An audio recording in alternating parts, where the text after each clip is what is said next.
Welcome to another episode of Source Selection Soundbites. In today's episode, we will examine the ways to acquire incidental products or services when using the federal supply schedules as an acquisition strategy.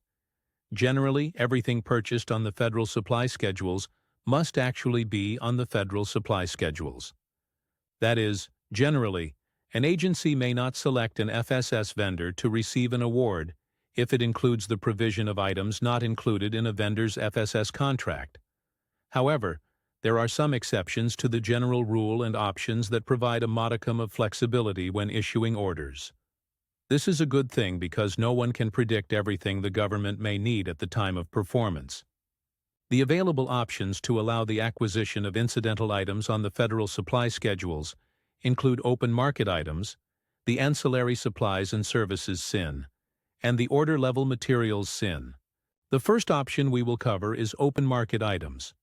As the name suggests, open market items are products and services that are not on the schedule. In accordance with FAR 8.402F, for administrative convenience, an ordering activity contracting officer may add open market items to a federal supply schedule blanket purchase agreement, or an individual task or delivery order as long as 1. All applicable regulations pertaining to the purchased items are followed. 2. The CO determines the prices of the items to be fair and reasonable.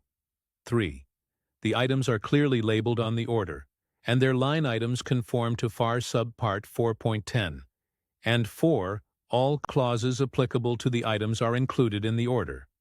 Because an order that contains items valued over the micro-purchase threshold require a separate competition, it is most practicable to add open market items up to the micro-purchase threshold as no competition is required. Contractors that routinely provide incidental products and services to support total customer solutions may offer these items on their schedule contracts under a dedicated Ancillary Supplies and Services SIN. The Ancillary Supplies and Services SIN is for known items that can be priced up front and awarded at the schedule contract level. Ancillary supplies and services are not within the scope of any other SIN of the schedule, but are necessary to complement a contractor's offerings to provide a total solution in response to a customer requirement.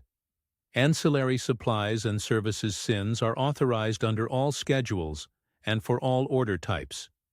They may only be ordered in conjunction with or in support of supplies or services purchased under another SIN.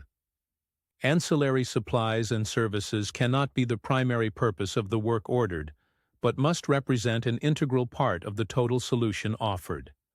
Prior to placing an order, the ordering activity CO should confirm that any ancillary supplies and services included in the order have been awarded on the contractor's federal supply schedule, and that the proposed pricing does not exceed its approved pricing.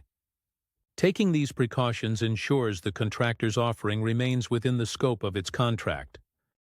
Order-level materials is another option that allows the CO to obtain incidental supplies and services when using the federal supply schedules in the agency's acquisition strategy. This authority really modernizes the schedules in that they can offer a full complement of incidental items and services like other IDIQs.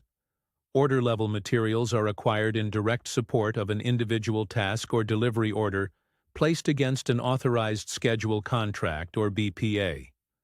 OLMs are used when the supplies and/or services are not known at the time of contract or BPA award. The prices of OLMs are not established in the schedule contract. Therefore, the CO must determine the prices to be fair and reasonable at the time of award. OLMs include direct materials, subcontracts for supplies, and incidental services for which there is not a labor category specified in the schedule contract, other direct costs including travel, and indirect costs. In this episode of Source Selection Soundbites, we have discussed several options that allows the agency to buy incidental items and the rules concerning their use when making federal supply schedule purchases. This concludes today's Source Selection Soundbite. If this video was helpful, hit the like and subscribe button to ensure you don't miss any new material. If you want more details on the subject, they are available on the Source Selection Answer app. It contains lectures, quizzes, court cases, sample documents, and more material that allow practitioners to quickly obtain actionable knowledge. Thanks for watching. See you next time.